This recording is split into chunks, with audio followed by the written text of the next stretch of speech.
Señora Marta Rondón, psiquiatra del Instituto Nacional Materno Perinatal del Perú. Y a continuación contaremos con la intervención del señor Pablo Andrés Proaño Pazmiño, abogado por la Universidad San Francisco de Quito, quien ejerce sus funciones en la firma Dignidad y Derecho, cuenta con experiencia en análisis jurídicos en temas de aborto, eutanasia y género. Marta Rondón en su intervención dijo que el aborto no causa daño a la salud mental. El síndrome posaborto no se incluye en la lista de los diagnósticos de los trastornos mentales. Ya inicia en este momento la próxima intervención. Corresponde a Pablo Andrés Proaño Pazmiño, abogado, parte de la firma Dignidad y Derecho. Voy a referirme al tema de los requisitos de acceso al aborto que establece el proyecto de ley que estamos tratando en la presente sesión. Primero que nada, es importante puntualizar que el proyecto de ley no establece requisitos para el acceso al aborto. Conforme lo establece el artículo 20 del mismo proyecto, bastaría únicamente con llenar un simple formulario para que la mujer pueda proceder a practicarse un aborto. La falta de requisitos del proyecto de ley configura varios problemas a nivel legal, de los cuales, por motivos de tiempo, me referiré únicamente a tres.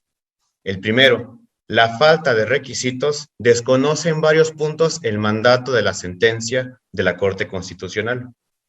Segundo, la falta de requisitos impide reconocer los hechos fácticos que configuran la excepción penal, condición para la práctica del aborto.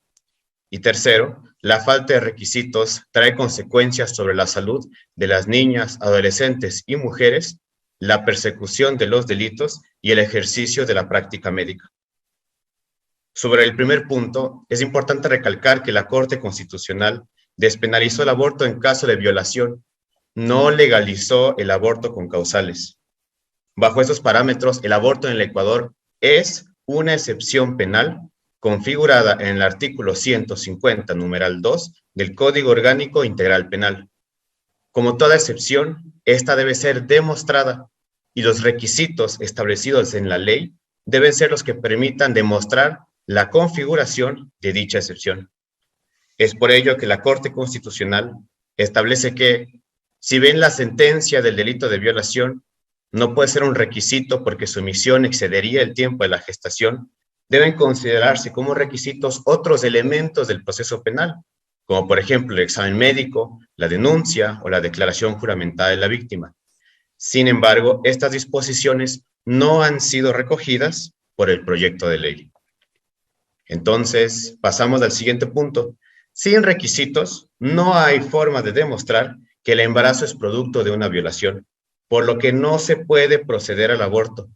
Y este no es un tema de discriminación o de ideología, es una situación de estricta técnica jurídica. Si exijo la restitución de un derecho, necesito demostrar que soy titular del mismo, en primer lugar. Si se alega que el embarazo es producto de una violación, debemos de encontrar al menos indicios del crimen para proceder a practicar el aborto. Esto es lo que significa la palabra requisito, que según el diccionario de la Real Academia de la Lengua, significa circunstancia o condición necesaria para algo. Finalmente, ¿cuáles son las consecuencias jurídicas de la falta de requisitos en el proyecto de ley? En primer lugar, se estaría legalizando en la práctica el aborto libre. La excepción penal se configura por la violación, pero sin examen médico, denuncia o declaración juramentada, basta la sola alegación para configurar la excepción y proceder a la práctica del aborto. Y hay que recalcar que la denuncia realizada posterior al aborto, que establece el proyecto de ley, no constituye un requisito, precisamente porque puede realizarse hasta 48 horas después de practicado el aborto. En segundo lugar, se pone en peligro la salud de las niñas, adolescentes y mujeres, porque el aborto, dependiendo de la edad gestacional, responde a procedimientos médicos distintos. Si no se establece un examen médico como requisito al aborto y no se determina con certeza la edad gestacional, el uso de un procedimiento atemporal traería consecuencias nefastas para la salud de la niña, adolescente o mujer que acuda a practicarse un aborto.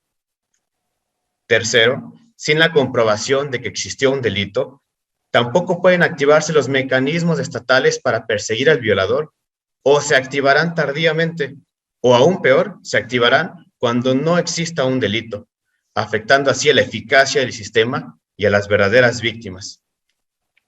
Finalmente, si no existen requisitos en la ley, tampoco existirá una prueba de que se configuró la excepción del artículo 150, numeral 2 del Código Orgánico Integral Penal. Esto significa que el personal de salud estaría expuesto a ser judicializado por el delito de aborto consentido. ¿Cómo podemos resolver estos problemas, señores asambleístas? ¿Cómo podemos proteger de mejor forma la salud de nuestras niñas, adolescentes y mujeres víctimas de violación?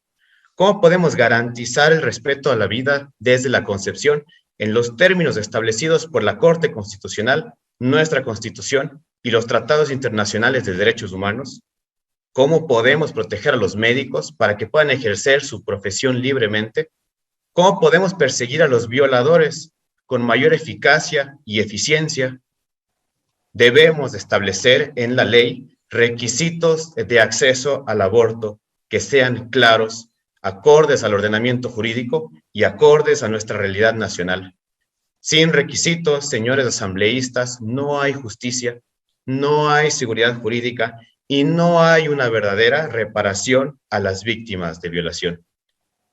Estos son los puntos que he venido a exponer el día de hoy. Les agradezco por su atención. La intervención de Pablo Andrés Proaño